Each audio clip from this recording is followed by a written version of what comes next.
কোনো foundation use করিনি, concealer use করিনি, শুধুমাত্র কম্প্যাক্ট দিয়ে এই লুকটা করেছি। কিভাবে করেছি তো চলো দেখে নাও। রিকোডের এই টোনারটা ইউজ করছি, ভালো করে ময়েশ্চারাইজার ইউজ করব কালার বারের। এই কম্প্যাক্টটা নিয়েছি, এটা আমার স্কিন টোনের থেকে একটু ডার্ক, ঠিক আছে। ড্যাম বিউটি ব্লেন্ডার ইউজ করছি না, ঠিক এইভাবে দেখো।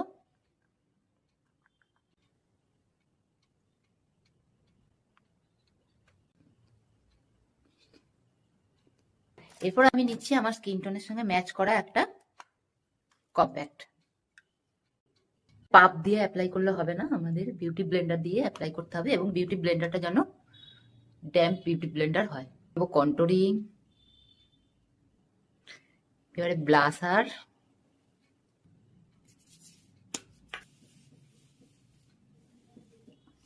হাইলাইটার অ্যাপ্লাই করছি।